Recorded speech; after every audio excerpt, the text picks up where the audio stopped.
أعوذ بالله من الشيطان الرجيم. بسم الله الرحمن الرحيم.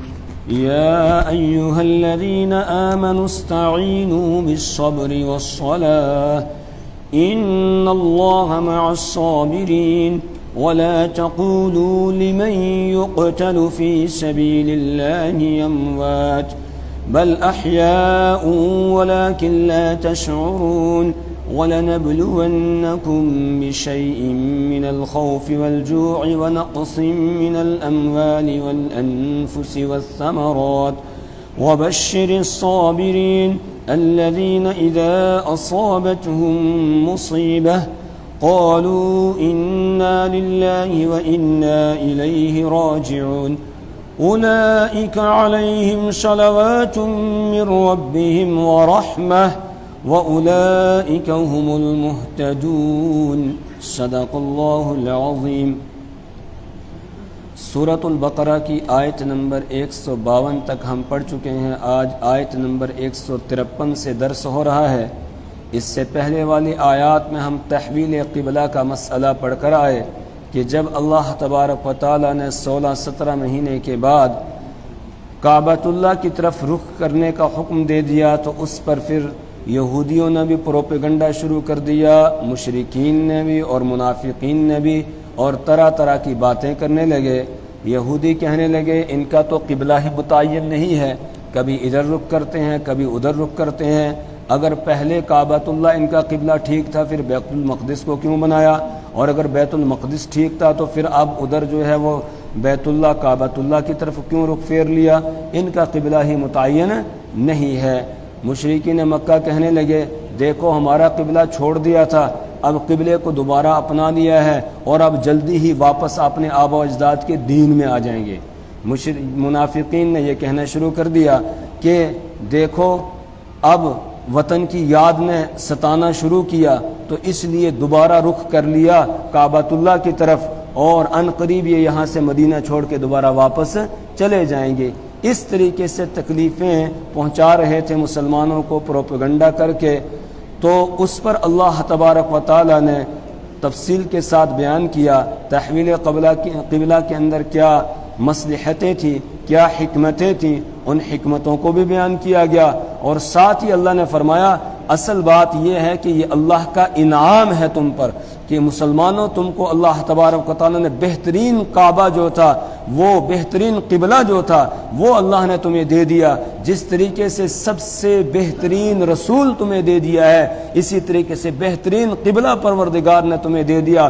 اس سے بڑھ کر کوئی قبلہ نہیں ہو سکتا ہے. اور چند مہینوں کے لیے جو بیت المقدس کو قبلہ بنایا گیا تھا اس میں حکمتیں تھیں، اور سب سے بڑی حکمت یہ تھی کہ اہل کتاب کی کتابوں کے اندر رسول پاک صلی اللہ علیہ وسلم کے نبی القبلتین ہونے کا تذکرہ تھا. اس لیے آپ کو ادھر پھیرا گیا تاکہ وہ بات سچی ہو جائے اور اہل کتاب کو بھی یقین ہو جائے کہ یہی وہ نبی آخر الزماں ہے جن کا تذکرہ ہماری کتابوں کے اندر ہے. اس طرح کی حکمتیں اور مصلحتیں تھیں، اس کی وجہ سے یہ حکم دیا گیا تھا. اب سب سے بہترین قبلہ تمہیں دے دیا گیا، جس طرح بہترین رسول تمہیں دے دیا گیا جو رسول ہماری آیات کی تلاوت کرتا ہے، تمہارا تزکیہ کرتا ہے، تمہیں کتاب و حکمت کی تعلیم دیتا ہے اور تمہیں وہ باتیں سکھاتا ہے جن کو تم جانتے نہیں ہو. یعنی جس طرح ایک مشفق اور مہربان باپ ہوتا ہے وہ اپنے بچے کو چھوٹی چھوٹی باتیں سکھاتا ہے، اس طرح وہ تمہیں سکھاتا ہے، تمہاری تربیت کرتا ہے. اب تمہارا کام یہ ہے کہ بس کسی کی طرف باتوں کی طرف کوئی توجہ مت دو،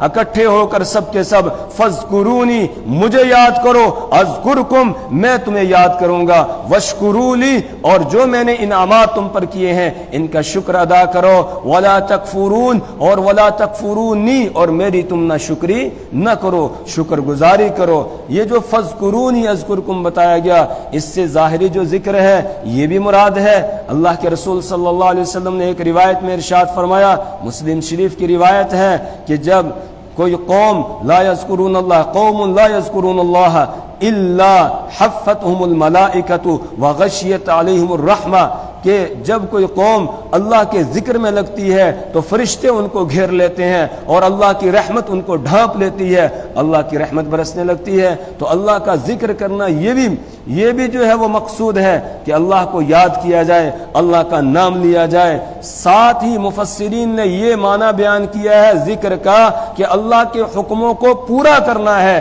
جو اللہ کی طرف سے حکم تمہیں دیا جا رہا ہے بس اس کو کرو۔ فاذکرونی کا مطلب یہ ہوگا کہ تم میرے حکموں کو پورا کرو، جو حکم میری طرف سے تم کو دیا جا رہا ہے ان حکموں کو تم پورے کرتے رہو، چاہے دنیا والے کچھ بھی کہتے رہے، کچھ کرتے رہے، تمہیں میرا حکم چھوڑنا اور توڑنا نہیں ہے، بلکہ تم اس کو کرتے رہو۔ اور جب کوئی آدمی اللہ کے حکم کو پورا کرتا ہے، اللہ کی عبادت اور بندگی کرنے لگتا ہے، لوگ اس کے ساتھ دشمنی کرنے لگتے ہیں، لوگ اس کے دشمن ہو جاتے ہیں، حالانکہ وہ بیچارہ کچھ بھی نہیں کہہ رہا ہوتا ہے۔ جو اللہ کو ماننے والا ہے اللہ کو لوگوں کو کچھ بھی نہیں کہتا ہے، لیکن اس کے باوجود لوگ اس کے مخالف ہو جاتے ہیں۔ اب جب حضرت موسیٰ علیہ السلام کے ساتھ مقابلہ ہوا جادوگروں کا، تو جادوگروں کو حقیقت سمجھ میں آ گئی۔ انہوں نے دیکھا کہ حضرت موسیٰ علیہ السلام جو دکھا رہے ہیں یہ جادوگری نہیں ہے، بلکہ یہ پروردگار کی طرف سے معجزہ ہے اور یہ سچے ہیں۔ تو وہیں پر وہ سجدے میں گر جاتے ہیں۔ فَأُلْقِيَ السَّحَرَةُ سَاجِدِينَ، گرے نہیں بلکہ ان کو سجدے میں ڈال دیا گیا، اور وہ بے ساختہ پکار اٹھے، آمنا برب العالمین، ہم رب العالمین پر ایمان لے آئے۔ کون رب العالمین؟ جو حضرت موسیٰ علیہ السلام اور ہارون علیہ السلام کا پروردگار ہے، اس پر ہم ایمان لے آئے۔ فرعون مخالف ہو گیا، حالانکہ فرعون کا کچھ بگاڑا تھا انہوں نے؟ کچھ بھی نہیں بگاڑا تھا۔ فرعون کا کچھ چھینا تھا انہوں نے؟ کچھ نہیں چھینا انہوں نے۔ لیکن فرعون نے کہا کہ نہیں، بس ابھی میں تم کو مزہ چکھاؤں گا۔ لَأُقَطِّعَنَّ أَيْدِيَكُمْ وَأَرْجُلَكُمْ مِنْ خِلَافٍ، میں تمہارے جسم کے اعضاء جو ہے ہاتھ پاؤں کاٹوں گا مخالف جانب سے، دایاں ہاتھ کاٹوں گا تو بایاں پاؤں کاٹوں گا، اگر دایاں پاؤں کاٹا ہے تو بایاں ہاتھ کاٹوں گا، مخالف سمت سے کاٹوں گا۔ لَأُقَطِّعَنَّ أَيْدِيَكُمْ وَأَرْجُلَكُمْ مِنْ خِلَافٍ وَلَأُصَلِّبَنَّكُمْ، اور میں تمہیں ضرور سولی پہ چڑھاؤں گا۔ یعنی اس طرح دھمکیاں دینے لگا، لیکن وہ اللہ کے بندے ایسے تھے، ان کے دل میں ایمان بس چکا تھا۔ انہوں نے کہا فَقْضِ مَا أَنْتَ قَاضٍ، تجھ سے جو ہو سکتا ہے کر لے، اب ہم تجھ سے ڈرنے والے گھبرانے والے نہیں ہیں، اس لیے کہ ایمان ہمارے دلوں کے اندر اتر گیا ہے۔ تو کوئی قصور تھا ان کا؟ کوئی قصور تھا؟ انہوں نے فرعون کا کچھ کھایا تھا؟ کچھ نہیں۔ کچھ اس سے چھینا تھا؟ اس سے کوئی لڑائی جھگڑا کیا تھا؟ کچھ بھی نہیں تھا، کوئی ان کا قصور نہیں تھا۔ اسی طریقے سے وہ اصحاب الاخدود، یعنی وہ خندقوں والے جن کو وقت کے بادشاہ نے اور اس کے حواریوں نے خندقیں کھود کے آگ بھر کے ان خندقوں کے اندر ان ایمان والوں کو ڈالا۔ قرآن نے فرمایا وما نقموا منہم الا ان یؤمنوا باللہ العزیز الحمید، کہ ان کا کوئی قصور نہیں تھا سوائے اس کے کہ وہ اللہ پر ایمان رکھتے تھے، بس یہ ان کا قصور تھا اور کوئی قصور نہیں تھا۔ لیکن وقت کے بادشاہ نے ان کو آگ کے اندر 12,000 لوگوں کو اس نے آگ کے اندر ڈال دیا تھا، آگ کے خندقیں کھود کے ان کے اندر ڈال دیا، پھر وہ اسی آگ کی لپیٹ میں خود بھی وہ گئے۔ لیکن ان ایمان والوں کا کوئی قصور نہیں تھا، صرف یہ کس کو مانتے تھے؟ اللہ کو مانتے تھے۔ اسی لیے موسیٰ علیہ السلام جب سمجھا رہے تھے اور فرعون دھمکی دینے لگا ذرونی اقتل موسیٰ ولیدعو ربہ، ارے چھوڑو مجھے، میں ابھی موسیٰ کو قتل کروں گا، یہ اپنے رب کو بلائے مدد کے لیے، پھر دیکھتا ہوں کون آتا ہے اس کی مدد کے لیے۔ حالانکہ ڈر رہا تھا، صرف ویسے ہی ڈرانے کے لیے اس طرح بول رہا تھا۔ اس پر فرعون کی قوم کا، قبطی قوم میں سے اللہ نے ایک کو ایمان کی توفیق دے دی۔ وقال رجل مؤمن من آل فرعون، آل فرعون کے ایک مومن شخص نے ببانگے دوہلی اعلان کر کے کہا اتقتلون رجلا ان یقول ربی اللہ، کہ تم ایک آدمی کو صرف اس لیے قتل کر رہے ہو کہ وہ یہ کہتا ہے میرا رب صرف اللہ ہے اور کوئی اس کا قصور ہے ہی نہیں، اس وجہ سے تم اس کو قتل کرنے کے در پہ ہو گئے۔ رسول پاک صلی اللہ علیہ وسلم نے جب مکہ کے مشرکوں کو دعوت دی اور اللہ کی وحدانیت اور توحید کی طرف بلایا تو آپ نے ان کا کوئی مال نہیں چھینا، کچھ اور نہیں چھینا تھا۔ آپ صلی اللہ علیہ وسلم کچھ نہیں، آپ کعبۃ اللہ میں تشریف لے جاتے ہیں، وہاں پر مشرکین نے آپ کے گلے میں ایک چادر ڈالی اور اس کے بعد اس کو اس طریقے سے بل دینا شروع کیے۔ سیدنا ابو بکر صدیق رضی اللہ تعالیٰ عنہ کو پتہ چلا، دوڑ کر آئے رسول پاک صلی اللہ علیہ وسلم کو چھڑانے کے لیے، آ کر مشرکین کو برا بلا کہا اور کہنے لگے اتقتلون رجلا ان یقول ربی اللہ، کیا تم ایک آدمی کو اس لیے قتل کرنا چاہتے ہو جو یہ کہتا ہے کہ میرا رب اللہ ہے اور کوئی اس کا قصور نہیں ہے؟ انہوں نے حضور کو تو چھوڑ دیا، حضرت ابو بکر صدیق رضی اللہ تعالیٰ عنہ پر ٹوٹ پڑے اور اتنا مارا کہ وہ بے ہوش ہو گئے۔ تو جب کوئی اللہ کی وحدانیت اور توحید کے علم کو بلند کرتا ہے، اللہ کی عبادت اور بندگی کرنے لگتا ہے، لوگ اس کے ساتھ پھر دشمنی کرتے ہیں، لوگ اس کے دشمن ہو جاتے ہیں۔ یہی فرعون ہے، اس کی باندی اس کے گھر میں موسیٰ علیہ السلام پر ایمان لے آتی ہے، کوئی قصور اس کا نہیں ہے، بس وہ فرعون کی بیٹی کے سر میں کنگھی لگا رہی تھی، کنگھی لگاتے لگاتے اس کے ہاتھ سے کنگھی نیچے گر گئی، تو جیسے کنگھی نیچے گری اس کی زبان سے بے ساختہ نکلا تعیس من کفر باللہ، وہ ہلاک ہو جائے جس نے اللہ کا انکار کیا۔ اب فرعون کی بیٹی کہنے لگی اچھا یہ اللہ یہ کیا ہے؟ تو اس نے بتایا کہ اللہ میرا اور تیرا رب ہے۔ اس نے کہا نہیں، رب تو میرا باپ ہے فرعون، جو کہتا ہے انا ربکم الاعلی، میں سب سے بڑا رب ہوں، وہ ہے رب، تو کیا تو فرعون کا انکار کرتی ہے؟ اس نے کہا ربی و ربک و رب ابیک و رب کل شیء اللہ، میرا رب، تیرا رب، تیرے باپ کا رب، و رب کل شیء، اور ہر چیز کا رب اللہ، اللہ ہے، کوئی اور نہیں ہے۔ فرعون کی بیٹی نے اس کو تھپڑ لگایا، اس کے بعد جا کے فرعون کو بتایا، فرعون نے اپنے کارندوں کو بھیجا، پوچھو اس سے یہ کیا کہتی ہے؟ اس نے اس سے پوچھا تو کس کو پوچھتی ہے، کس کی عبادت کرتی ہے، کس کو خدا مانتی ہے؟ اس نے کہا کہ میں اللہ کو مانتی ہوں۔ کہا فرعون، کہا نہ یہ نہیں ہے، ربی و رب فرعون و رب کل شیء اللہ، میرا رب، فرعون کا رب اور ہر چیز کا رب اللہ ہے۔ اس کے بعد اس کو سزا دینے کے لیے فرعون نے یہ کہا کہ اس کے 2 بچے ہیں، ان کو لاؤ، اس کے سامنے ان کو ذبح کر دو۔ پھر آتی ہے واپس کہ نہیں آتی ہے؟ اس کے ایک بچے کو لایا گیا، اس کے سامنے ذبح کیا گیا۔ جب اس کے سامنے ذبح کیا، اس بچے کی روح قبض ہو رہی تھی، تو اس روح کی میں سے آواز آتی ہے، روح جب جانے لگی، قبض ہونے لگی، اس روح میں سے آواز آتی ہے کہ اصبری یا امہ، اے میری ماں صبر کرنا، ایمان کو نہیں چھوڑنا۔ اس کے بچے کو ذبح کر دیا گیا۔ پھر دوسرے بچے کو لایا گیا، اب مان جا، اب واپس آ جا۔ اس نے پھر کہا ربی و رب کل شیء اللہ، میرا رب، ہر چیز کا رب اللہ ہے، اس کے علاوہ کوئی دوسرا نہیں ہے۔ دوسرے بچے کو لایا گیا، اس کو بھی ذبح کیا گیا۔ اس کی روح بھی جب قبض ہو رہی تھی، جا رہی تھی، اس میں سے بھی یہ آواز آئی اصبری یا امہ، کہ اے میری ماں صبر کرنا، صبر کرنا، اپنے ایمان کو جانے نہیں دینا۔ اس کے بعد اس کو بھی قتل کر دیا جاتا ہے، اس کو شہید کر دیا جاتا ہے۔ قصور کیا تھا؟ کیا فرعون کا کچھ کھایا تھا؟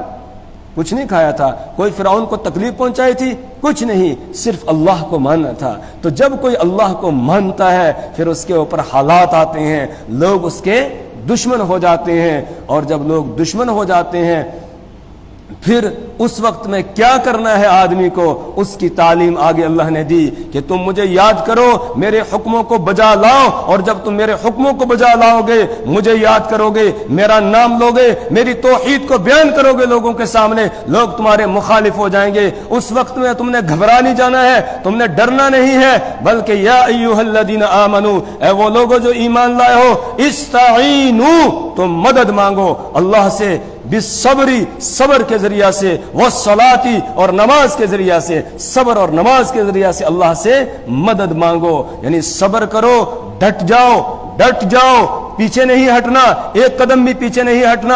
اگر پیچھے ہٹو گے بس ایمان چلا جائے گا، پیچھے نہیں ہٹنا ہے، ڈٹ جانا ہے۔ ایک تو یہ، دوسرے نمبر پر یہ کہ نماز پڑھو، اپنے رب کو یاد کرو، بس اس کے ذریعہ سے تمہیں تسلی ملے گی، تو اس کے ذریعہ سے اپنے رب کی مدد کو طلب کرو، اور یاد رکھو جو صبر کرتا ہے، جو ڈٹ جاتا ہے، اللہ کی مدد اسی کے ساتھ ہوتی ہے۔ جو پیچھے دیکھنے لگے، الٹے پاؤں پیچھے بھاگے گا، پھر وہ الٹے جو ہے وہ پیٹھ میں کھائے گا، اور اس کے بعد پھر وہ مردود موت مرے گا۔ نہیں، مسلمان کا کام ہے کہ وہ سینہ سپر ہو کر سامنے آ جائے، اس کو پیٹھ پھیر کر پیچھے بھاگنا نہیں ہے، وہ ڈٹ جائے، وہ صبر کرے، اور ان اللہ مع الصابرین، بے شک اللہ تبارک و تعالی صبر کرنے والوں کے ساتھ ہے۔ جو ڈٹ جاتا ہے اس کے ساتھ اللہ کی مدد ہے، اللہ اس کے ساتھ ہے۔ کیا ہوگا اگر تم ڈٹو گے تو پھر کیا ہوگا؟ یہی تو ہوگا نا، تمہاری جان چلی جائے گی، یہی تو ہوگا، تمہارا دشمن تمہیں قتل کر دے گا، تمہیں قتل کر دے گا۔ تو یاد رکھو جب تم اللہ کے نام پر قتل ہو جاؤ گے، اللہ کے نام پر اپنی جان کو قربان کر دو گے، دے دو گے، تو پھر تم ہمیشہ کی زندگی پا جاؤ گے۔ جب اللہ کے نام پر اپنی جان دے دو گے تو تمہاری جان گئی نہیں بلکہ تم نے ہمیشہ کی زندگی کو پا لیا ہے، یہاں تک کہ اب تم کو مردہ کہنے کی اجازت نہیں ہے۔ لوگوں کو خطاب کر کے کہا جا رہا ہے اس جان دینے والے کو مردہ نہیں کہنا، یہ زندہ ہے۔ وَلَا تَقُولُوا لِمَن يُقْتَلُ فِي سَبِيلِ اللَّهِ وَلَا تَقُولُوا لِمَن يُقْتَلُ فِي سَبِيلِ اللَّهِ، اور تم نہ کہنا، نہ کہو لِمَن يُقْتَلُ، اس کو جو قتل کر دیا جائے، فی سبیل اللہ، اللہ کی راہ میں، اموات، مردہ، کہ یہ مردہ ہے، یہ اس کو نہ کہنا۔ کیوں؟ بل احیاء، بلکہ وہ تو زندہ ہے، ولکن لا تشعرون، ولکن لا تشعرون، لیکن تمہیں شعور نہیں، تم اس کی زندگی کو محسوس نہیں کرتے ہو۔ وہ آگے والی زندگی ہے، عالم برزخ والی زندگی ہے جو پروردگار نے اس کو عطا کی ہے، لہذا اس کو تم محسوس نہیں کر پا رہے ہو، لیکن ہے وہ زندہ، اس لیے تمہیں اس کو مردہ کہنے کی اجازت نہیں ہے۔ تو جو اللہ کی خاطر، اللہ کے نام کی خاطر، اس کی توحید اور وحدانیت، اس کے دین کی خاطر اپنی جان کی قربانی پیش کر دے گا، وہ ہمیشہ کے لیے کیا ہوگا؟ زندہ ہو جائے گا، اور ایسی زندگی پائے گا کہ جب اللہ اس کو نوازے گا، اس کو اللہ تبارک و تعالی انعامات عطا کرے گا جنت کے اندر، اور اس سے کہا جائے گا کوئی اور خواہش ہے، تو یہ کہے گا پروردگار سب کچھ آپ نے یہاں دے دیا، لیکن وہ مزہ جو تیری راہ میں شہید ہوتے ہوئے آیا تھا، وہ مزہ یہاں نہیں ہے، اس لیے مجھے واپس لوٹایا جائے، مجھے پھر دنیا میں بھیجا جائے، میں پھر تیرے نام پر قتل ہوں گا، پھر مجھے بھیجا جائے، پھر قتل ہوں گا، پھر بھیجا جائے، پھر قتل ہوں گا، 10 بار وہ کہے گا کہ مجھے دنیا کے اندر بھیجا جائے، اور اللہ تیرے نام پر میں قتل ہو کر اور شہید ہو کر آؤں گا۔ وہ جو شہادت کے وقت کا مزہ تھا، کہا کہ وہ یہاں مجھے نہیں مل رہا ہے جنت کے اندر۔ ایسا ہوتا ہے۔ تو اس لیے مسلمان کے پاس جان، اس کا مال سب دے دیا ہے، کس کو دے دیا ہے؟ بولو تو صحیح، یا ڈر رہے ہیں؟ کس کو؟ اللہ کو۔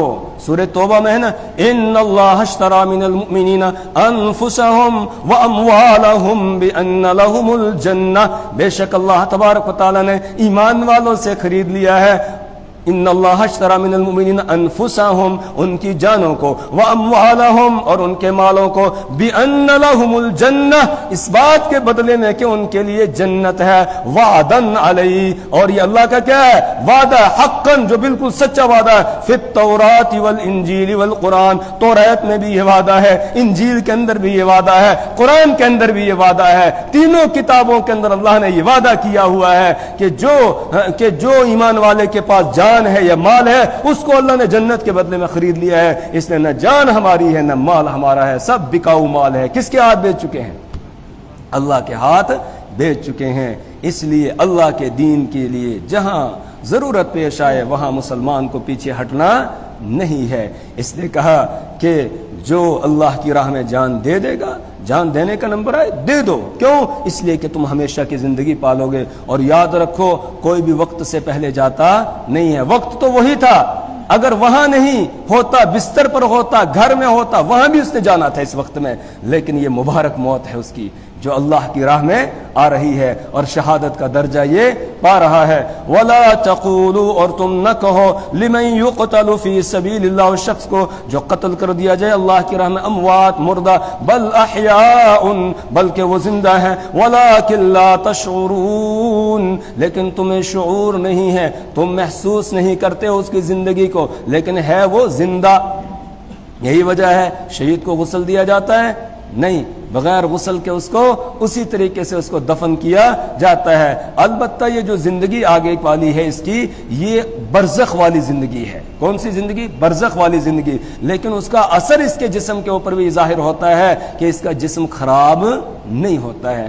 کتنے شہداء کی قبریں جو ہیں وہ کھودی گئیں تو سال ہا سال کے بعد بھی ان کی لاش بالکل ایسے تھی جیسے ابھی اس کو دفن کیا، جس طرح بھی اس کو یہاں پر رکھا ہو۔ آج کے زمانے میں بھی بعض اس طریقے سے جو ہے وہ ہوا، بعض جگہوں پر کہ شہید کی قبر کھودی گئی تو دیکھا کیا کہ بالکل ویسے ہی وہ رکھا ہوا ہے، اسی طریقے سے رکھا ہوا ہے۔ جب یہ افغانستان کی جنگ چل رہی تھی رشیا کے ساتھ، اس وقت کی بات ہے، ایک واقعہ نقل کیا ہے، ایک رسالہ نکلتا تھا ملیر کوٹلہ سے، اس میں نے پڑھا تھا بچپن میں ایک واقعہ جس میں تھا شہادت ہے مقصود و مطلوب مومن، یہ اس کا عنوان تھا. اس میں لکھا ہوا تھا کہ رشیا کے ساتھ جب جنگ چل رہی تھی تو حکمت یار کا نام سب نے سنا ہے. ایک بڑا وہ جرنل تھا، جرنیل مجاہدین کا. تو اس کا بیٹا ہے، وہ جنگ کے لیے جانا چاہتا ہے، لڑنے کے لیے، لیکن باپ اس کو جانے نہیں دیتا ہے. باپ کہتا نا پہلے اپنی نیت درست کر، تو بڑا بہادر ہے، مجھے لگتا ہے تو اپنی بہادری دکھانے کے لیے جا رہا ہے کہ لوگ تجھے کہیں گے بڑا بہادر ہے. نہ پہلے تو اپنی نیت کیا کر، درست کر کہ صرف اللہ کے دین کی سربلندی کے لیے اور اعلاء کلمت اللہ کے لیے میں جا رہا ہوں. جب تک نیت تیری درست نہیں ہوگی تب تک تو نہیں جا سکتا ہے. روکتا رہا. بیٹا جب بھی اجازت مانگتا ہے تبھی روکتا ہے، پہلے نیت درست کر، پہلے نیت درست کر.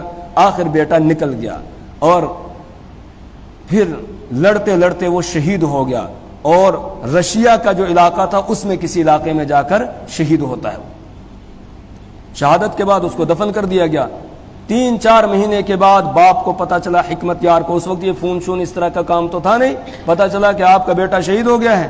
تو وہ باپ اس کی قبر پر حاضر ہوا، اور جانے کے بعد وہاں اس نے دیکھی قبر. اس کے بعد یہ فیصلہ کیا کہ اس جگہ ہم اپنے بیٹے کو نہیں رہنے دیں گے، اس کی لاش کو، اس کے تابوت کو ہم لے جائیں گے اور افغانستان میں لے کر اس کو دفن کریں گے. یہ غیروں کا ملک ہے، یہاں ہم اس کو نہیں رہنے دیں گے، اس کی لاش کو لے جائیں گے. چلو جب اس نے کہا، اور ادھر سے جو ہے یہ تھا بھی بڑا آدمی، تو قبر کھودی گئی. جب قبر کھودی، کئی مہینوں کے بعد قبر کھودی، تو لکھا تھا کتاب میں کہ اس کے بعد دیکھا گیا تو اس کی لاش بالکل ویسی تھی جیسے اس کو رکھا تھا، ابھی کفن بھی خراب نہیں ہوا تھا. اب جب باپ نے دیکھا، چہرہ کھولا، اس کے بعد کہنے لگا کہ بیٹا مجھے اب بھی تیری شہادت کا یقین نہیں آ رہا ہے. جب تک تو خود اپنی شہادت پر شہادت نہیں دے گا تب تک مجھے یقین نہیں آئے گا. تو اس کا ہاتھ کہتے ہیں یہاں رکھا ہوا تھا سینے پر. اب یہ ہاتھ اوپر اٹھنا شروع ہوا، ہاتھ اوپر اٹھنا شروع ہوا. جب یہاں تک ہاتھ آیا، باپ نے ہاتھ کو چوما اور گچ کھا کے نیچے گر گیا. تو اس وقت کئی روسی فوجیوں نے یہ منظر دیکھا، ان کو اللہ نے ایمان نصیب کر دیا. قرآن کی اس آیت کی صداقت جو ہے لوگوں کے سامنے آ گئی کہ شہید زندہ ہوتا ہے، اس کو مردہ نہ کہو. شہید زندہ ہوتا ہے، اس کو مردہ نہ کہو. اس طرح کے اور بہت سارے واقعات ہیں. ایک مرتبہ ایک آدمی کہہ رہا تھا، میں یہ سوچتا تھا کہ یہ مولوی ویسے تقریر کرتے رہتے ہیں اور کہتے ہیں شہید زندہ ہوتا ہے، ایسے ہی کہتے رہتے ہیں سیاست کے طور پر.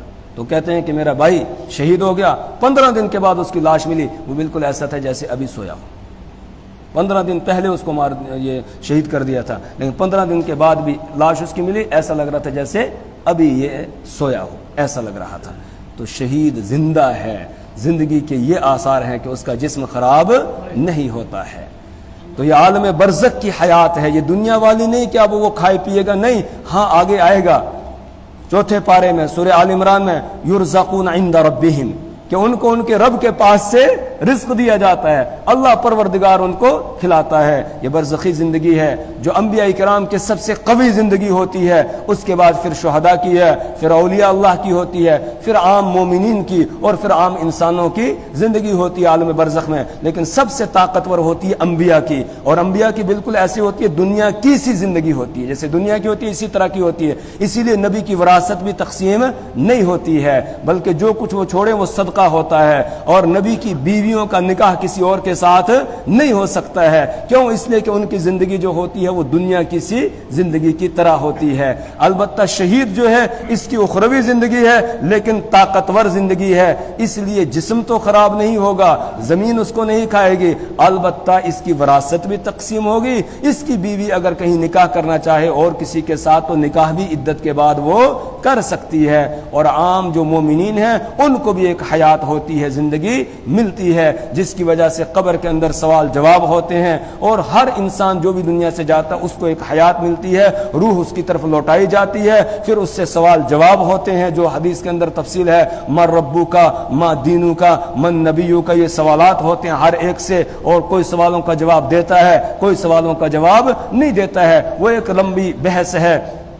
عذاب قبر کی اور ثواب قبر کی، قبر کے اندر بھی ثواب یعنی اللہ کی طرف سے بدلہ ملتا ہے اور عذاب بھی ہوتا ہے قبر کے اندر، تو وہ ایک حیات ہے وہاں پر۔ لیکن شہید کی جو حیات ہے یہ ایسی ہے، کہا اس کو مردہ کہنے کی تمہیں اجازت نہیں ہے، یہ ہمیشہ کے لیے زندگی پا گیا ہے اب۔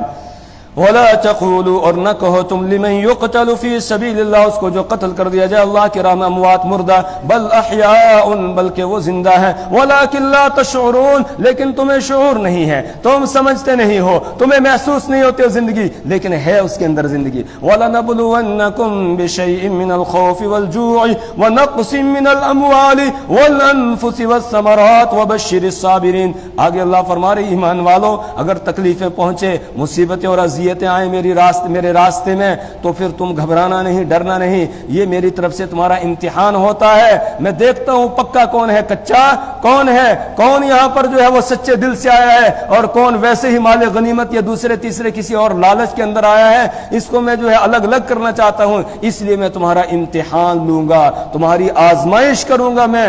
اور اللہ نے فرمایا ایک جگہ سورہ عنکبوت میں، الف لام میم، احسب الناس ان يتركوا ان يقولوا آمنا وهم لا يفتنون، احسب الناس ان يتركوا ان يقولوا آمنا، کیا لوگوں نے یہ خیال کر لیا ہے کہ وہ یوں کہہ دیں کہ بس ہم ایمان لے آئے تو اسی پر ان کو چھوڑ دیا جائے گا، وهم لا يفتنون، اور ان کی آزمائش نہیں کی جائے گی، ان کا امتحان نہیں لیا جائے گا؟ نہیں، ان کا امتحان لیا جائے گا۔ جو تم سے پہلے لوگ گزرے ان کا بھی ہم نے امتحان لیا ہے، تمہارا بھی امتحان لیں گے، تاکہ سچے اور جھوٹے الگ ہو جائیں۔ کون مصائب اور پریشانیوں کے اندر بھی اللہ کو یاد رکھتا ہے، ڈٹتا ہے دین پر، اپنی جان بھی دے دیتا ہے، لیکن تب بھی دین سے پیچھے ہٹتا نہیں ہے، اور کون تھوڑی سی جو ہے آزمائش آ جائے تو ایک دم پیچھے بھاگ جاتا ہے، سب کو چھوڑ چھاڑ دیتا ہے۔ یہ دیکھنا چاہتا ہے اللہ تبارک و تعالیٰ، اور اللہ کو تو سب معلوم ہے، اصل میں دنیا والوں پر واضح کرنا چاہتا ہے کہ میرے بندے کون سے ہیں اور شیطان کو ماننے والے کون سے ہیں، ان کو الگ الگ کرنا چاہتا ہے۔ اس لیے پہلے کہہ رہا ہے وَلَنَبْلُوَنَّكُمْ، اور میں تمہارا امتحان لوں گا ضرور بضرور، ولا تو البتہ، نبلونا ضرور بضرور ہم آزمائیں گے، تم کو بشیء من الخوف، کچھ خوف کے ذریعہ سے، خوف و ہراس کا ماحول ہوگا، دھمکیاں ہوگی، آج یہ کر دیا جائے گا، آج وہ کر دیا جائے گا، آج مسلمانوں کو اس طرح کیا جائے گا، کل ایسے کیا جائے گا، پرسوں ایسے کیا جائے گا، ان کو ملک سے نکال دیا جائے گا، ان کو یہ کریں گے، یا تو واپس آ جائیں یا پھر ان کو نکال دیا جائے گا۔ یہ آج کی بات نہیں ہے، یہ پہلے زمانوں میں بھی کہا، وَقَالَ الَّذِينَ كَفَرُوا لِرُسُلِهِمْ لَنُخْرِجَنَّكُمْ مِنْ أَرْضِنَا أَوْ لَتَعُودُنَّ فِي مِلَّتِنَا۔ وَقَالَ الَّذِينَ كَفَرُوا، کافروں نے کہا، کس سے؟ لِرُسُلِهِمْ، اپنے پیغمبروں سے، رسولوں سے کہا، لَنُخْرِجَنَّكُمْ مِنْ أَرْضِنَا، ہم تم کو ملک بدر کر دیں گے، تم کو ہم ملک سے نکال دیں گے یہاں سے، أَوْ لَتَعُودُنَّ فِي مِلَّتِنَا، یا تم واپس لوٹ کر آ جاؤ، واپس آ جاؤ، ہمارے دین میں آ جاؤ، کفر والے طریقہ کار میں آ جاؤ، اگر ایسا نہیں کرو گے ہم تمہیں نکال دیں گے، ہم یہاں تمہیں بسنے نہیں دیں گے۔ جیسے آج کچھ بیوقوف ہے نا جو نفرت کا بیج پھیلاتے ہیں، جو نفرت کا بیج پھیلاتے ہیں، تو کہتے ہیں کہ اگر ہندوستان میں رہنا ہے تو پھر جے شری رام کہنا ہے، نعوذ باللہ، اس طرح کی باتیں کرتے ہیں، اس طرح کی باتیں نفرت پھیلانے کے لیے، اور کوئی مقصد ان کا نہیں ہوتا ہے، اس طرح کی باتیں کہتے ہیں۔ تو پھر کبھی کہتے ہیں ان کو ادھر بھیجو، ان کو ادھر بھیجو، ان کو یہ کرو وہ کرو، یہ آج کی بات نہیں ہے، یہ بہت پہلے سے سلسلہ چلا آ رہا ہے۔ اللہ کہتے ہیں کافروں نے، نافرمانوں نے رسولوں کو کہا کہ لَنُخْرِجَنَّكُمْ، ہم تم کو ضرور بضرور نکال دیں گے، أَوْ لَتَعُودُنَّ فِي مِلَّتِنَا، یا تم واپس لوٹ کر آ جاؤ گے ہمارے دین میں، ہمارے مذہب میں۔ فَأَوْحَى إِلَيْهِمْ رَبُّهُمْ، تو ان رسولوں کی طرف ان کے رب نے وحی کی، فَأَوْحَى إِلَيْهِمْ رَبُّهُمْ لَنُهْلِكَنَّ الظَّالِمِينَ، ہم ظالموں کو ضرور بضرور ہلاک کر دیں گے، ان کو تباہ کر دیں گے، وَلَنُسْكِنَنَّكُمْ فِي الْأَرْضِ، اور ہم تم کو زمین کے اندر بسائیں گے۔ لیکن ہے کس کے لیے؟ ذالک لمن خاف مقامی وخاف وعید، یہ وعدہ اس کے لیے ہے، ذالک لمن خاف مقامی، جو میرے سامنے کھڑے ہونے سے ڈرے گا، یعنی جو قیامت کے دن سے ڈرے گا، آخرت کے دن سے ڈرے گا، ڈر کے زندگی بسر کرے گا، پروردگار کے حکموں کو پورا کرے گا، وخاف وعیدی، اور میری وعیدوں سے ڈر کے زندگی جو بسر کرے گا، یعنی جو پورے دین پر قائم رہے گا، تو اللہ فرماتے ہیں پھر میرا یہ وعدہ ہے کہ میں ظالموں کو ہلاک کروں گا اور تم کو ہی زمین کے اندر بساؤں گا۔ یہ وعدہ صرف ان سے نہیں تھا، یہ مجھ سے اور آپ سے بھی ہے۔ کمزوری ہماری ہے، ہم نے دین کو چھوڑ دیا، ہم دین سے دور ہو گئے۔ راشن کارڈ میں ہمارا نام مسلمانوں کا ہے، فہرست میں ہم مسلمانوں کی ہیں، لیکن کام ہمارے سارے اور ہیں، دوسرے ہیں۔ نہ وہ اخلاق اور کردار ہمارا رہا جو رسول پاک صلی اللہ علیہ وسلم نے ہمیں دیا تھا، نہ وہ طریقہ کار ہمارا رہا جو رسول پاک صلی اللہ علیہ وسلم نے ہمیں دیا تھا، نہ وہ ایمانی حرارت ہمارے اندر رہی جس پر چھوڑ کر رسول پاک صلی اللہ علیہ وسلم گئے تھے، اور آپ نے فرمایا تھا لوگو ترکت فیکم امرین لن تضلوا ما تمسکتم بہما کتاب اللہ و سنتی، میں اے لوگو میں تمہارے درمیان دو چیزیں چھوڑ کے جا رہا ہوں، جب تک تم ان کو مضبوطی کے ساتھ پکڑ کر رکھو گے تو تم گمراہ نہیں ہوں گے، تم راہ راست نہیں ہٹو گے، اور جب راہ راست پر قائم رہو گے تو بس اللہ کی مدد تمہارے ساتھ ہوگی۔ ترکت فیکم امرین لن تضلوا ما تمسکتم کتاب اللہ و سنتی، ایک اللہ کی کتاب ہے، دوسرا میرا طریقہ کار ہے۔ بتاؤ اللہ کی کتاب کو ہم نے پکڑا ہے؟ ہم نے لیا اللہ کی کتاب کو؟ دعویٰ تو ہے لیکن اللہ کی کتاب کے ساتھ جو تعلق ہونا چاہیے تھا وہ نہیں ہے۔ کتنے ہیں جو کتاب کو سیکھنے کی کوشش کر رہے ہیں، جو سمجھنے کی کوشش کر رہے ہیں، جو اس کو پڑھنے کی کوشش کر رہے ہیں، کتنے ہیں؟ بالکل ایسے جیسے آٹے میں نمک، بلکہ اس سے بھی کم، اگر کوئی مثال ہوگی وہ نہیں، بہت کم تعداد ہے جو اللہ کی کتاب کو لے رہی ہے، اللہ کے رسول صلی اللہ علیہ وسلم کے طریقہ کار کو لے رہی ہے، اور پھر ہم کہتے ہیں کہ یہ مدد آ جائے گی۔ وہ کیسے آئے گی؟ پہلے اپنے آپ کو، اللہ نے فرمایا ذالک لمن خاف مقامی وخاف وعید، یہ وعدہ میرا اس کے لیے ہے جو میرے سامنے کھڑے ہونے سے ڈرے گا اور میرے وعدوں میری وعیدوں سے ڈرے گا، بس اس کے لیے یہ میرا وعدہ ہے کہ ان کو میں پھر بساؤں گا اور ان کے دشمنوں کو میں ہلاک کر دوں گا، نیست و نابود کر دوں گا۔ تو یہ اس طریقے سے ہوتی رہتی ہیں، لوگوں کی طرف سے کچھ خوف و ہراس کا ماحول بنایا جاتا ہے۔ اللہ نے پہلے کہا وَلَنَبْلُوَنَّكُمْ، ہم تمہارا امتحان لیں گے، تمہاری آزمائش کریں گے، کس سے؟ بِالشَّيْءِ مِنَ الْخَوْفِ، کچھ خوف و ہراس کے ذریعہ سے، وَالْجُوعِ، اور کبھی جو ہے وہ فقر و فاقہ کے ذریعہ سے، قحط سالی ہو جائے گی، اور کھانے پینے کی جو چیزیں ہیں ان کی قلت ہو جائے گی، کمی ہو جائے گی، بھوکا پیاسا رہنا پڑے گا، اس کے ذریعہ سے میں تمہاری آزمائش کروں گا، امتحان لوں گا۔ وَنَقْصٍ مِّنَ الْأَمْوَالِ، کبھی تمہارے مال کو کم کر کے مالی نقصان ہو جائے گا، اس سے بھی تمہارا امتحان لوں گا۔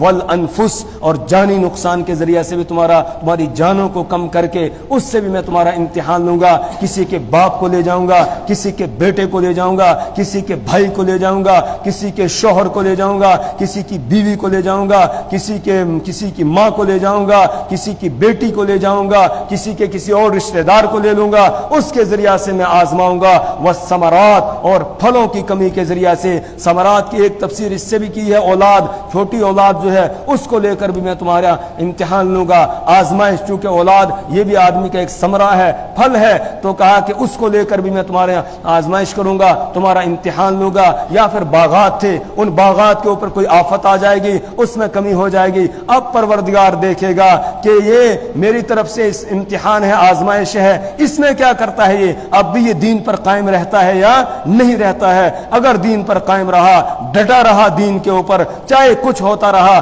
آندھی آئی، طوفان آئے، کچھ بھی آیا، یہ دین پر قائم رہا، تو اللہ فرما رہے ہیں وَبَشِّرِ الصَّابِرِينَ، اور آپ خوشخبری سنا دیجئے کس کو؟ الصابرین، صبر کرنے والوں کو، یعنی ڈٹ جانے والوں کو خوشخبری سنا دیجئے۔ اور وہ کون ہے ڈٹ جانے والے؟ کہا جب بھی ان کو کوئی مصیبت پہنچتی ہے وہ اللہ کو یاد کرتے ہیں، وہ واویلا نہیں کرتے ہیں ادھر ادھر جا کے، شکوہ اور شکایت زبان پر نہیں لاتے ہیں، بلکہ ان کا ایک ہی کام ہوتا ہے الذین اذا اصابتهم مصیبہ، وہ کہ جنہیں جب کوئی مصیبت پہنچتی ہے قالوا، تو وہ کہتے ہیں انا للہ، ہم اللہ ہی کی ملکیت میں ہیں، وَإِنَّا إِلَيْهِ رَاجِعُونَ، اور اسی کی طرف ہم لوٹ کر جانے والے ہیں۔ کوئی مصیبت، کوئی تکلیف، کوئی پریشانی پہنچتی ہے اس پر فوراً وہ یہ کہتے ہیں انا للہ و انا الیہ راجعون۔ کسی کا انتقال ہو گیا، کسی کے باپ کا انتقال ہو گیا، کسی کے بیٹے کا انتقال ہو گیا، تو فوراً انہوں نے یہ کہا انا للہ و انا الیہ راجعون۔ مطلب کیا ہے اس کا؟ انا للہ، ہم اللہ کی ملکیت میں ہیں، یعنی ہم سب جو ہے اللہ کے مملوک ہیں، اللہ مالک ہے، اور جب وہ مالک ہے وہ جس طرح چاہے تصرف کرے، اس کو حق ہے۔ وہ باپ کو لینا چاہے باپ کو لے جائے، بیٹے کو لینا چاہے بیٹے کو لے جائے، بھائی کو لے جانا چاہے بھائی کو لے جائے، وہ کسی کی بہن کو لے جانا چاہے بہن کو لے جائے، کسی کی بیوی کو لے جائے تو بیوی کو لے جائے، کسی کے شوہر کو لے جانا چاہے تو اس کو حق ہے، اس لیے کہ ہم سب اس کی ملکیت میں ہیں، اور جو کسی چیز کا جب مالک ہوتا ہے اس کو پورا اختیار ہوتا ہے۔ تو انا للہ کے اندر ہم اس بات کا اعتراف کرتے ہیں ہم اللہ کی ملکیت میں ہیں، لہٰذا اس کو اختیار ہے، وہ جس کو چاہے اپنے پاس بلا لے، اور جس کو اس نے اپنے پاس بلا لیا ہے وہ دنیا سے لے گیا ہے، وہ اچھی حالت میں چلا گیا، کیونکہ دنیا ہے دکھوں کا گھر، اور آگے اس کے لیے اگر مومن ہے تو کیا ہوگا؟ سکھ، وہاں پر اس کے لیے سکھ، آرام، راحت، یہ چیزیں اس کے لیے ہوں گی۔ اور دنیا کے اندر کیا تھی؟ اس کے لیے پریشانیاں تھیں، مصیبتیں تھیں۔ تو بعض دفعہ آدمی کو لگتا ہے نہیں ابھی تو اس کو جینا چاہیے تھا، ابھی اس کی بڑی ضرورت تھی، اس کو ابھی نہیں لے جانا چاہیے تھا۔ بعض دفعہ زبان پر بھی ہم ایسے الفاظ لاتے ہیں، اس طرح کے الفاظ نہیں لینے چاہیے۔ وہ قادر مطلق ہے، وہ جس کو لے جانا چاہے لے جائے پروردگار، کسی کو کوئی اس پر شکوہ شکایت، زبان پر کوئی حرف شکایت نہیں آنا چاہیے۔ کیوں؟ اس لیے کہ جس کو اس نے لے لیا ہے دنیا سے تو دنیا غموں کی جگہ ہے، یہاں غموں سے اس نے اس کو چھٹکارا دے دیا اور وہ اچھی جگہ پر پہنچ گیا ہے۔ تو سب سے پہلے اس بات کا اعتراف انا للہ، بے شک ہم سب اللہ کے لیے، یعنی اس کی ملکیت میں ہے، وہ مالک ہے، وہ متصرف ہے، وہ مختار ہے، وہ جو کرنا چاہے کر سکتا ہے، اس کو کوئی پوچھ نہیں سکتا ہے۔ اگر کسی کو اس نے اٹھا لیا لے گیا تو اسی میں گویا خیر تھی، اگر ہمارا کوئی نقصان ہو گیا اسی میں کیا تھی؟ خیر تھی، بھلائی تھی۔ اور دوسری جگہ اللہ نے فرمایا سورہ حدید میں کہ ما اصاب من مصیبت فی الارض ولا فی انفسکم الا فی کتاب من قبل ان نبراها ان ذلك علی اللہ یسیر لکی لا تأسوا علی ما فاتکم ولا تفرحوا بما آتاکم، کہ جو کچھ تمہیں اچھی اور بری حالت پہنچ رہی ہے اللہ کی طرف سے ہے، جو مصیبت پہنچتی ہے یہ پہلے سے ایک کتاب کے اندر اللہ تعالیٰ نے لکھ کے رکھی ہوئی ہے۔ اور ایسا کیوں ہے؟ لکی لا تأسوا علی ما فاتکم، تاکہ جو چیز تمہارے ہاتھ سے نکل جائے اس پر تمہیں افسوس نہ ہو، جانے والی چیز پر افسوس نہ ہو۔ ولا تفرحوا بما آتاکم، اور جو وہ تمہیں دے دے تو اس کے اوپر تم اتراؤ نہیں، تکبر نہ کرو، اتراؤ اور تکبر نہیں، بلکہ جانے والی چیز پر صبر کرو اور آنے والی چیز پر شکر کرو۔ تو صبر اور شکر یہ دو صفتیں ہیں مومن کی، صبر اور شکر۔ کوئی چیز چلی جائے تو اس پر صبر، اور کوئی چیز مل جائے حاصل ہو جائے تو اس پر شکر ادا کیا جائے۔ نہ جانے پر جو ہے وہ ماتم ہے، جانے والے پر ماتم نہیں، اور آنے والے پر جشن نہیں، جانے والے پر ماتم نہیں، آنے والے پر جشن نہیں، بلکہ کیا ہے؟ جانے والے پر صبر اور آنے والے پر شکر ہے۔ تو صبر اور شکر ہے، ماتم کی جگہ صبر اور جشن کی جگہ پر کیا ہے؟ شکر ہے۔ تو انا للہ، ہم اللہ ہی کی ملکیت میں ہیں، وانا الیہ راجعون، اور ہم سب اسی کی طرف لوٹنے والے ہیں۔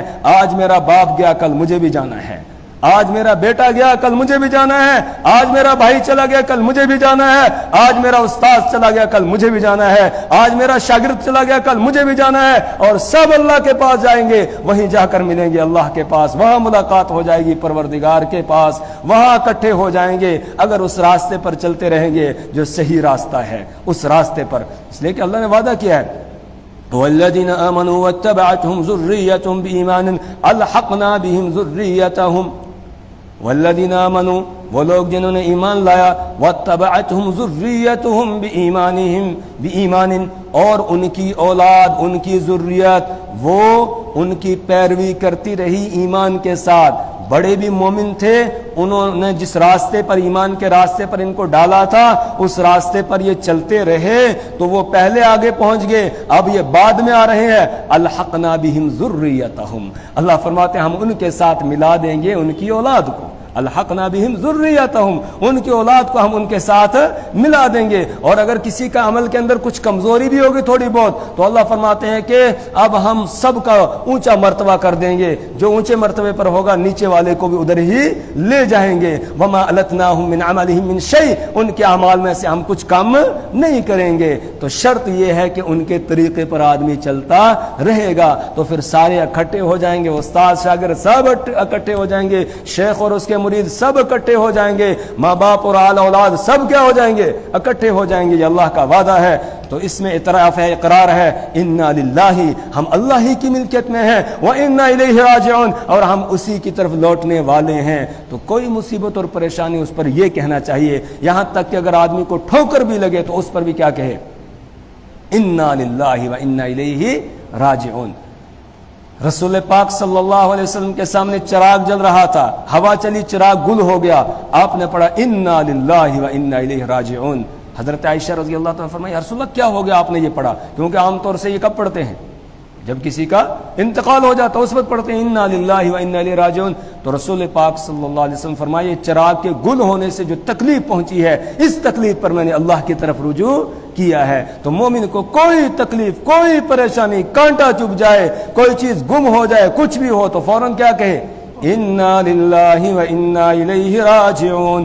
جو مصیبت کے پہنچنے پر یہ الفاظ کہے گا اور دل سے کہے گا اور معنی کو سمجھتے ہوئے کہے گا اور زبان پر کوئی شکوہ اور شکایت نہیں لائے گا، صبر سے کام لے گا، ان کے لیے اللہ کی طرف سے اعلان ہے، اولئک علیہم صلوات من ربہم ورحمہ، یہ وہ لوگ ہیں جن کے اوپر ان کے رب کی طرف سے خصوصی رحمتیں ہوں گی۔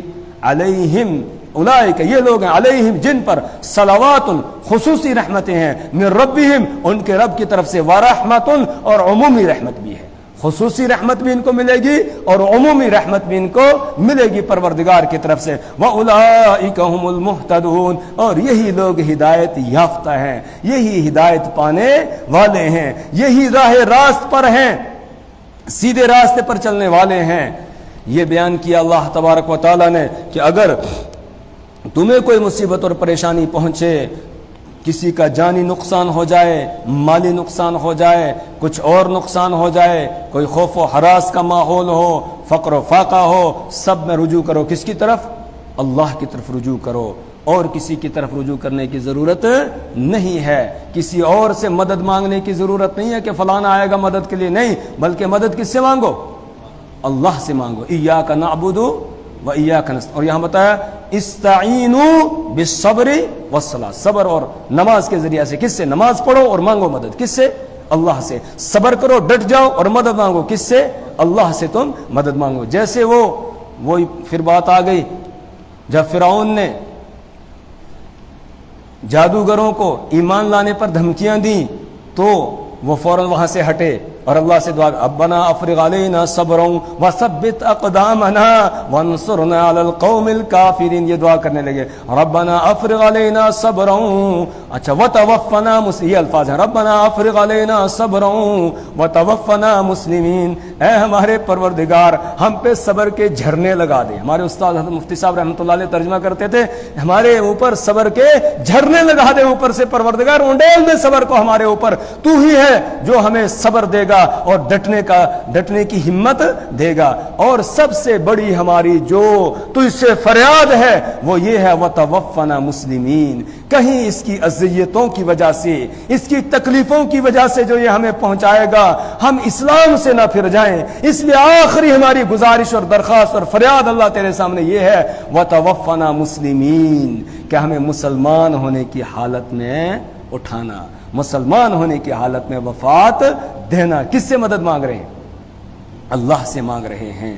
اسی طریقے سے ہم وہ دعائے قنوت بھی پڑھتے ہیں نا، اس میں بھی کیا کہتے ہیں؟ اللہم انا نستعینک ونستغفرک، اے اللہ ہم تجھ سے ہی مدد مانگتے ہیں اور تجھ سے معافی طلب کرتے ہیں۔ تو مدد صرف کس سے مانگنی؟ اللہ سے۔ البتہ جو اس نے کہا صبر کرو، ڈٹ جاؤ، بس ڈٹ جانا ہے، اس کے بعد اس سے مدد مانگنی ہے، وہ انشاءاللہ مدد کرے گا، وہ ڈٹنے کی توفیق بھی دے گا، وہ ہمت بھی دے گا، اور پھر تم اگر ڈٹ جاؤ گے، صبر کا راستہ اختیار کرو گے، تو پھر اس کی طرف سے اعلان ہے اس کی خصوصی رحمتیں بھی تمہیں نصیب ہو جائیں گی، عمومی رحمت بھی اس کی تمہیں پہنچے گی، اور تم راہ راست پر ہو، اس کی اس نے گواہی گویا دے دی ہے کہ تم راہ راست پر ہو۔ اس کے بعد آگے ہے ان الصفا والمروة من شعائر الله فمن حج البيت او اعتمر فلا جناح عليه ان يطوف بهما ومن تطوع خيرا فان الله شاكر عليم۔ ان الصفا، پیچھے حضرت ابراہیم علیہ السلام کا ہم تذکرہ پڑھ کر آئے، ابراہیم علیہ السلام کا تذکرہ پڑھ کے آئے، اور وہاں انہوں نے دعا کی تھی کیا؟ ارینا مناسکنا، کہ ہمیں ہمارے حج کے جو احکامات ہیں، عبادت کے جو طریقے ہیں وہ سکھا دیجئے، اور حج کے جو احکامات ہیں ان میں سے ایک صفا اور مروہ کی سعی بھی ہے، تو اس کا تذکرہ یہاں پر آ رہا ہے۔ اور اصل وجہ یہ ہے یہاں پر اس کے لانے کی کہ جب تم نے ڈٹ کر اعلان کر دیا ہم مسلمان ہیں، ہم مومن ہیں، اس کے بعد پھر تمہیں مومن بن کے رہنا ہے، مسلمان بن کے تمہیں رہنا ہے، پھر اللہ نے جو تمہیں ایک شاعر کی چیزیں دی ہیں ان شاعر کی چیزوں کی تم نے حفاظت کرنی ہے۔ شاعر میں سے کیا ہے؟ قرآن شاعر میں سے ہے، اسی طریقے سے یہ مساجد یہ بھی کس میں سے ہے؟ شاعر میں سے ہے، اذان یہ بھی کس میں سے ہے؟ شاعر میں سے ہے، کعبۃ اللہ یہ بھی کس میں سے ہے؟ شاعر میں سے ہے، رسول پاک صلی اللہ علیہ وسلم کی ذات گرامی یہ بھی کس میں سے ہے؟ شاعر میں سے ہے، اور یہ ہماری داڑھی اور یہ حلیہ یہ بھی کس میں سے ہے؟ شاعر میں سے ہے۔ کہا ان کو باقی رکھنا ہے تم نے شاعر کو، اور صفا اور مروہ یہ بھی کس میں سے ہے؟ شاعر میں سے ہے۔ ان الصفا والمروہ من شعائر اللہ، کہ صفا اور مروہ یہ اللہ کے شاعر میں سے ہے، ان کی حفاظت تم نے کرنی ہے شاعر اللہ کی، تو باقی جو چیزیں ہیں شاعر اللہ کی ان کی بھی تم نے حفاظت کرنی ہے، ان کو چھوڑنا نہیں ہے، نہ اذان چھوڑنی ہے، نہ اقامت تم نے چھوڑنی ہے، جہاں جاؤ مسجدیں بنانی ہے، ایسا بھی نہیں ہے کہ مسجدیں نہیں بنانی ہے، یہ بھی شاعر اللہ میں سے ہے، اور اپنے آپ کو مسلمان ظاہر کرنا ہے، اپنے آپ کو چھپانا نہیں ہے، ایسی شکل و صورت نہیں اختیار کرنی ہے کہ جسے پتہ ہی نہ چلے کہ مسلمان ہے یا کوئی اور ہے، نہیں، ڈٹ کے تم رہو، اس لیے کہ موت تو ایک ہی مرتبہ آتی ہے اور وہ برحق ہے، وہ آئے گی، اپنے وقت پر آئے گی، اس سے پہلے لا یستاخرون ساعۃ ولا یستقدمون، ایک سیکنڈ نہ پہلے جا سکتا ہے نہ بعد میں، تو اللہ کے شاعر کی حفاظت کرو۔ ان الصفا والمروہ من شعائر اللہ، بے شک صفا اور مروہ یہ اللہ کے شاعر میں سے ہے۔ فمن حج البیت، تو جو شخص بیت اللہ کا حج کرے، او اعتمر یا عمرہ کرے، فلا جناح علیہ، تو اس پر کوئی حرج نہیں ہے، ان یطوف بہما، کہ وہ صفا اور مروہ کے درمیان سعی کرے، ان کا طواف کرے، یعنی ان دونوں کی سعی کرے، صفا اور مروہ کے درمیان چکر کاٹے، اس میں کوئی حرج نہیں ہے۔ اس آیت کریمہ کے شان نزول اور پس منظر میں لکھا ہے کہ کچھ لوگوں کو صفا اور مروہ کے درمیان سعی کرنے میں ایمان قبول کرنے کے بعد کچھ جو ہے تھوڑا سا شبہ جیسا ہو رہا تھا۔ شبہ کیسے ہو رہا تھا؟ چونکہ زمانہ جاہلیت کے اندر صفا اور مروہ، صفا میں ایک بت نصب تھا، مروہ پر بھی ایک بت تھا، مشرکین جب صفا اور مروہ کی سعی کرتے تھے تو صفا پہ پہنچتے اس بت کو سرود مارتے تھے، اس پر ہاتھ رکھتے تھے، اور پھر جب وہاں پہنچتے مروہ پر تو وہاں اس کو جو ہے اس پر ہاتھ کرتے، اس کو سلامی دیتے تھے، اس طرح وہ سعی کرتے تھے۔ تو اب مسلمانوں نے جب ایمان قبول کر لیا، بت پرستی کی جو ہے وہ برائی ان کے سامنے آ گئی، تو اس کے بعد تھوڑا سا شبہ ہونے لگا کہ وہاں تو دو بت رکھے ہوتے تھے، ان کو سلامی پیش کی جاتی تھی، ان کے سامنے جو ہے وہ سجدہ کیا جاتا تھا، تو کیا اب ہم صفا اور مروہ کی سعی کریں یا نہ کریں؟ تو پروردگار نے فرمایا یہ اللہ کے شاعر میں سے ہے، اور اب بتوں کو وہاں سے ہٹا دیا گیا ہے، لہذا فتح مکہ کے بعد اب بتوں کو ہٹا دیا گیا، اب تمہیں سعی کرنے میں کوئی حرج نہیں ہے۔ اسی طریقے سے مدینہ کے کچھ لوگ آتے تھے، وہ حج کرتے تھے، صفا اور مروہ کی وہ سعی نہیں کرتے تھے، کیونکہ جو بت وہاں پر رکھے ہوئے تھے ان کو وہ مانتے نہیں تھے، اس لیے وہ نہیں کرتے تھے، ان کو بھی شبہ ہو رہا تھا کہ اب ہم کریں سعی یا نہ کریں۔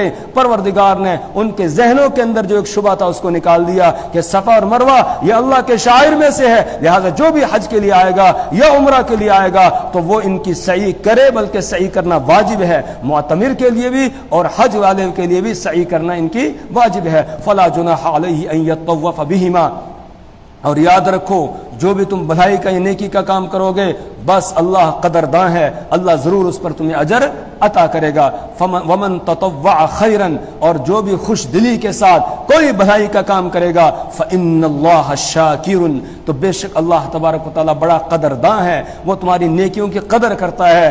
علیم، اور وہ جاننے والا ہے کون نیکی کر رہا ہے، کس نیت کے ساتھ کر رہا ہے، کیسے کر رہا ہے، کتنا اخلاص ہے، یہ پروردگار جانتا ہے، اسی کے مطابق وہ تمہیں اس پر اجر کرے گا اور تمہاری اس نیکی کی قدر کرے گا۔ کیسے قدر کرتا ہے؟ اللہ کے رسول صلی اللہ علیہ وسلم مثال کے ذریعے سے سمجھایا کہ تم میں سے جب کوئی آدمی اخلاص کے ساتھ ایک کھجور کے برابر کوئی چیز صدقے میں دیتا ہے تو پروردگار اس کی پرورش کرتا ہے، ویسے جیسے تم اپنی گھوڑی کے بچے کو پالتے ہو نا، اس کی دیکھ ریکھ کرتے ہو، ایسے اللہ تعالیٰ تمہارے اس صدقے کو پالتا ہے، اور جب قیامت کے دن اللہ کے دربار میں حاضر ہوں گے تمہارے اخلاص کے مطابق پروردگار اس کو پہاڑ کے برابر کر دے گا، اتنا اجر و ثواب اللہ تعالیٰ اس پر عطا کرے گا۔ وہ بڑا قدرداں ہے اور جاننے والا ہے کون کس نیت کے ساتھ کون عمل کر رہا ہے۔ ان الذين يكتمون ما انزلنا من البينات والهدى من بعد ما بيناه للناس في الكتاب اولئك يلعنهم الله ويلعنهم اللاعنون۔ پیچھے بات آئی تھی کہ مشرکین یہ یہودی رسول پاک صلی اللہ علیہ وسلم کو پہچانتے تھے ایسے جیسے اپنے بیٹوں کو پہچانتے ہیں، لیکن حق کو وہ چھپاتے تھے۔ جو حق کو چھپائے گا اس کی کیا سزا ہوگی، اس سزا کو یہاں بیان کیا جا رہا ہے۔ ان الذین یکتمون، بے شک وہ لوگ کہ جو چھپاتے ہیں، ما انزلنا من البینات، اصل میں بیان چل رہا تھا کس کا؟ یہی تحویل قبلہ کا، اور اس بات کو وہ چھپا رہے تھے، ان کو پتا تھا لیکن اس کے باوجود وہ پروپیگنڈا کر رہے تھے۔ بیچ میں پھر بات سے بات نکلتی ہے تو بیچ میں یہ جو ہے شہادت وغیرہ کا، اس کا آزمائش کا، امتحان کا تذکرہ آ گیا۔ اب پھر دوبارہ وہی پیچھے والا بیان ہے کہ یہ چھپا رہے ہیں تو ان کو چھپانے کی وجہ سے کیا سزا ملے گی۔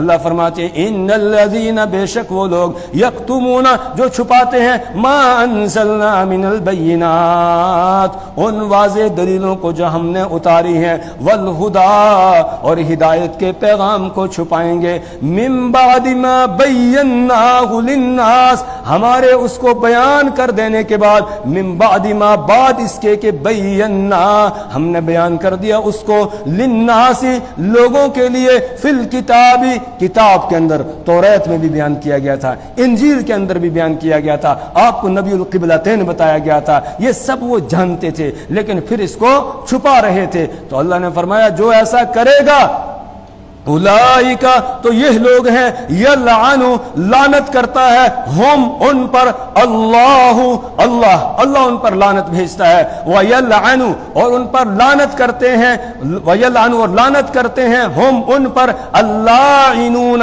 لعنت کرنے والے، لعنت کرنے والے بھی ان پر، یعنی کائنات کا ایک ایک ذرہ ان کے اوپر کیا کرتا ہے؟ لعنت بھیجتا ہے۔ کس پر؟ جو حق کو چھپائے گا۔ اور قرآن کی آیت عام ہے نا، یہ تو سب کے لیے، صرف یہودیوں کے لیے نہیں، آج یہ میرے لیے اور آپ کے لیے بھی ہے۔ کہیں حق بات کو ظاہر کرنا تھا لیکن ہم ڈر کے مارے، خوف کے مارے، یا کسی رشتہ داری کے پاسداری میں، یا کسی اور چیز کے بارے میں اگر ہم اس حق کو چھپا رہے ہیں تو پھر اس لعنت کے ہم بھی مستحق ٹھہریں گے۔ اللہم احفظنا، اللہ ہماری حفاظت فرمائے اس سے۔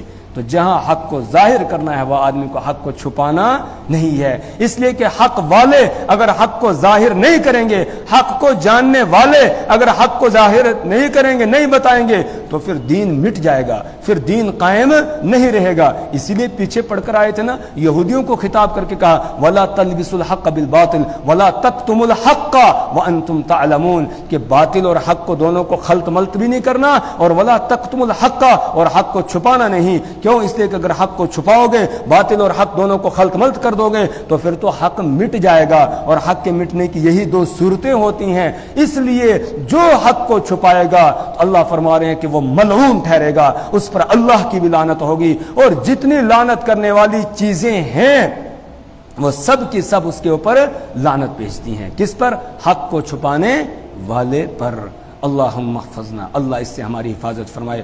ہاں اگر کسی سے کبھی غلطی ہو گئی کسی جگہ اس نے حق کو ظاہر کرنا تھا لیکن اس نے حق کو ظاہر نہیں کیا، رشتہ داری کی وجہ سے، پاسداری کی وجہ سے، یا کسی اور وجہ سے، یا اپنا کوئی مفاد تھا اس کی وجہ سے اس نے حق کو ظاہر نہیں کیا، بعد میں اس کو احساس ہو گیا تو اللہ فرماتے الا الذین تابوا، مگر وہ لوگ جنہوں نے توبہ کر لی، واصلحوا، اور پھر انہوں نے اپنی اصلاح کر لی، اب دوبارہ حق کو کہیں چھپاتے نہیں ہیں، اب ببانگے دوہل اس کو ظاہر کرتے ہیں، وبینوا، اور انہوں نے بیان کر دیا، کس کو؟ حق کو بیان کر دیا، اب کہیں بھی چھپاتے نہیں ہیں، فاولئک، تو پھر یہ لوگ ہیں، اتوب علیہم، میں ان کی طرف رجوع کروں گا۔ اللہ فرماتے ہیں رجوع کرنے کا مطلب جب یہ تائب ہو گئے، سچے دل سے توبہ کر لی، اپنی اصلاح کر لی، حق کو بیان کرنا شروع کر دیا، اپنے عمل کو درست کر لیا، تو اب میں ان کی توبہ کو قبول کر لوں گا۔ وَأَنَا التَّوَّابُ الرَّحِيمُ، اور میں ہوں ہی بہت توبہ قبول کرنے والا اور بہت رحم فرمانے والا، رحم کرنے والا ہوں، میں بڑا مہربان ہوں، میں توبہ قبول کر لیتا ہوں۔ لہذا لوگوں، اگر قرآن کی آیت پڑھنے کے بعد کسی کو احساس ہو جائے، ہاں اپنی زندگی پر نظر ڈالے، کہیں اس نے حق کو چھپایا تو نہیں، کہیں اس کو گواہی دینی تھی سچی، اس نے نہیں دی وہاں پر گواہی، دوسرے بیچارے کا نقصان ہو گیا، مظلوم مارا گیا اور ظالم کا اس نے ساتھ دے دیا، یا ظالم ظلم کر رہا تھا، مظلوم ظلم کو سہ رہا تھا اور یہ بول سکتا تھا وہاں پر کہ یہ ظالم ہے، اس نے ظالم کا ظالم ہونا ظاہر نہیں کیا، وہاں گواہی کو چھپایا، حق کو چھپایا، یہاں کہیں کوئی دین کا معاملہ تھا اور وہاں پر اس نے حق کو چھپایا ہے، تو اگر احساس ہو گیا بس فوراً کیا کرو؟ توبہ کرو، اللہ سے معافی مانگو، آئندہ کے لیے عہد کرو، اب ہم حق کو چھپائیں گے نہیں۔ تو اللہ فرماتے میں پھر تمہاری توبہ کو قبول کر لوں گا اور میں بہت توبہ قبول کرنے والا اور رحم فرمانے والا ہوں۔ ان الذین کفروا وماتوا وهم کفار، اور بے شک وہ لوگ جنہوں نے کفر کیا، وماتوا، اور وہ مر گئے، وهم کفار، اس حال میں کہ وہ کافر تھے، اولئک، تو یہ لوگ ہیں، علیہم، ان پر ہے، لعنت اللہ، اللہ کی لعنت، والملائکۃ، فرشتوں کی لعنت، والناس اجمعین، اور تمام لوگوں کی لعنت۔ اوپر آیت ہے نا یلعنہم اللائنون، تو یہ لائنون سے کون مراد ہے؟ کہا یہ سارے فرشتے ہیں اور سارے لوگ ہیں، سب کے سب اس پر لعنت بھیجنے والے ہیں۔ اللہم احفظنا اولئک علیہم، یہ وہ لوگ ہیں، لعنت اللہ، جن پر اللہ کی لعنت ہوتی ہے، والملائکۃ، اور فرشتوں کی بھی لعنت ہے، والناس اجمعین، اور ساری چیزوں کی لعنت ہوتی ہے۔ جب کوئی نافرمان انسان دنیا سے اٹھتا ہے، جاتا ہے، ساری چیزیں خوش ہو جاتی ہیں، ساری چیزیں خوش ہو جاتی ہیں، کیا درخت، کیا ریت کے ذرات، کیا پتھر، کیا گھاس پھوس، ساری چیزیں جو ہے وہ خوش ہو جاتی ہیں اس کے جانے پر۔ کیوں؟ اس لیے کہ جب تک وہ تھا تو یہ ساری چیزیں اس پر لعنت کر رہی تھی، ساری چیزیں اس پر لعنت بھیج رہی تھی، اب جب وہ گیا تو ان کو تھوڑی سی راحت ملی، اس لیے یہ خوش ہو جاتی ہیں۔ اور جب کوئی مومن دنیا سے جاتا ہے، کوئی ایمان والا جو صحیح معنوں میں ایمان والا ہے، جب وہ جاتا ہے تو ساری چیزیں روتی ہیں، ساری چیزیں روتی ہیں۔ کیوں؟ اس لیے کہ اس کے نیک اعمال کی وجہ سے ابھی دنیا کا یہ نظام چل رہا تھا، اب ان کو خطرہ ہونے لگتا ہے، ایک گیا شاید دوسرے بھی جائیں گے اور پھر قیامت قائم ہو جائے گی، اس لیے سارے روتی ہیں، آسمان بھی روتا ہے، زمین بھی روتی ہے۔ اس لیے فرعونیوں کے بارے میں کہا نا کہ جب وہ غرق ہو گئے، فما بکت علیہم السماء والارض، نہ آسمان ان پر رویا نہ زمین ان پر روئی۔ اسی سے یہ نتیجہ نکلتا ہے جب کوئی مومن دنیا سے جاتا ہے آسمان بھی روتا ہے اور زمین بھی روتی ہے۔ اور مفسرین نے اس کی تفسیر کرتے ہوئے کہا آسمان کا وہ حصہ روتا ہے جہاں سے اس کے نیک اعمال اوپر جاتے تھے اور وہاں سے اچھے اچھے فیصلے اس کے لیے آتے تھے، اور زمین کا وہ حصہ روتا ہے جہاں یہ اللہ کے سامنے سجدہ ریز ہوتا تھا، جہاں یہ اللہ کو یاد کیا کرتا تھا، اللہ کا نام لیتا تھا، جہاں یہ اچھے اچھے کام کرتا تھا، زمین کا وہ حصہ رونے لگتا ہے۔ تو آدمی کو ایسا بننا چاہیے، ایسا بننا چاہیے کہ جب وہ دنیا سے جائے تو سب اس پر رو رہے ہوں، آسمان بھی رو رہا ہو اور زمین بھی اس کے اوپر رو رہی ہو، ایسا بننا چاہیے۔ ایسے نہیں ہونا چاہیے کہ جب تک وہ زندہ ہے ساری چیزیں لعنت کر رہی ہوں اور جب وہ جائے تو ساری چیزیں خوشی منانے لگے، نہیں، ایسا نہیں۔ ان الذين كفروا، بے شک وہ لوگ جنہوں نے کفر کیا، وماتوا، اور مر گئے، وهم کفار، اس حال میں کہ وہ کافر تھے، اولئک، تو یہ لوگ ہیں، علیہم، ان پر، لعنت اللہ، یعنی ان پر اللہ کی لعنت ہے، والملائکۃ، اور فرشتوں کی، والناس، اور لوگوں کی، اجمعین، سب کے سب، یعنی سب لوگوں کی لعنت ہے، خالدین فیہا، اور جس پر لعنت ہوگی اس کا انجام کیا ہوگا؟ وہ جہنم میں جائے گا، اور جب جہنم میں جائے گا تو خالدین فیہا، وہ ہمیشہ اس میں رہے گا، یعنی اسی لعنت مہلت کی جگہ میں رہے گا. لا یخفف عنہم العذاب، ان سے عذاب ہلکا نہیں کیا جائے گا، ان سے عذاب میں کوئی تخفیف نہیں کی جائے گی. ولا هم ينظرون، اور نہ ان کو کوئی مہلت دی جائے گی. اب آخر میں بتایا جا رہا ہے، بات شروع ہوئی تھی یا ایھا الناس اعبدوا ربکم الذی خلقکم والذین من قبلکم لعلکم تتقون. اے پوری دنیا کے انسانوں، اے یہودیوں، اے عیسائیوں، اے مکہ کے مشرکوں، اے دنیا کے سارے لوگوں، سب کو خطاب کر کے کہا گیا یا ایھا الناس اعبدوا ربکم، عبادت کرو، اعبدوا ربکم، اس پروردگار کی عبادت کرو، الذی خلقکم، جس نے تم کو پیدا کیا ہے، والذین من قبلکم، اور تم سے پہلے لوگوں کو پیدا کیا ہے. اب آگے یہاں یہ بتایا جا رہا ہے، یہ مضمون سمیٹا جا رہا ہے، جو عقیدے کا مضمون چلا تھا اس کو سمیٹا جا رہا ہے اور سارے کا نتیجہ بیان کیا جا رہا ہے کہ یاد رکھو وَإِلَٰهُكُمْ إِلَٰهٌ وَاحِدٌ، وَإِلَٰهُكُمْ، اور تمہارا معبود الہ واحد، ایک ہی معبود ہے. تمہارا معبود ایک معبود ہے، اس کا کوئی شریک اور ساجی نہیں ہے. یہودیوں عزیر علیہ السلام اللہ کے شریک نہیں ہے، عیسائیوں حضرت عیسیٰ علیہ السلام اللہ کے شریک نہیں ہے، اور مکہ والوں اللہ کے فرشتے خدا کے شریک نہیں ہے. وہ اکیلا ہے، وہی تمہارا معبود، وہی مشکل کشا، وہی حاجت روا، وہی بگڑیاں بنانے والا، وہی آل اولاد عطا کرنے والا، وہی بیٹے دینے والا، وہی بیٹیاں دینے والا، وہی تمہاری مشکلات کو دور کرنے والا، وہی تمہاری دعا اور پکار کو سننے والا ہے. اس کے سوا کوئی دوسرا نہیں ہے. لا الہ الا ہوا، نہیں ہے کوئی معبود، کوئی بندگی کے لائق، کوئی مشکل، یہ سب الہ کے ترجمے ہیں. کوئی مشکل کشا، کوئی حاجت روا، کوئی بگڑی بنانے والا، کوئی تمہارے سجدوں کا حقدار، کوئی تمہاری نظر و نیاز کا حقدار، کوئی تمہاری قولی عبادت کا، فعلی عبادت کا، بدنی عبادت کا، مالی عبادت کا، اسی طریقے سے قولی ہر قسم کی عبادت کا حقدار صرف کون ہے؟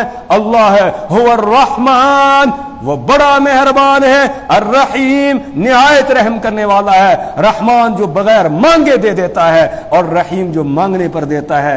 الرحمان جو بغیر مانگے دیتا ہے. رحمان دنیا میں بھی عطا کرے گا اور آخرت میں بھی دے گا. جو مانے گا ان کو بھی دے رہا ہے، جو نہ ماننے والے ان کو بھی دیتا ہے. اور رحیم الآخرہ، یعنی آخرت میں وہ رحم فرمائے گا صرف کس پر؟ ایمان والوں پر. وہاں نافرمانوں کو اللہ کی رحمت کا کوئی حصہ نصیب نہیں ہوگا. تو اس آخری آیت کے اندر پورا جو بیان چلا تھا شروع سے، اس سورت کے دوسرے رکوع سے، یعنی تیسرے رکوع سے جو شروع ہوا تھا، اسی مضمون کو گویا یہاں پر سمیٹا جا رہا ہے. اور اس میں بتایا کہ یاد رکھو ساری بحث کا خلاصہ یہ نکلا ہے وَإِلَٰهُكُمْ إِلَٰهٌ وَاحِدٌ، تمہارا معبود ایک معبود ہے.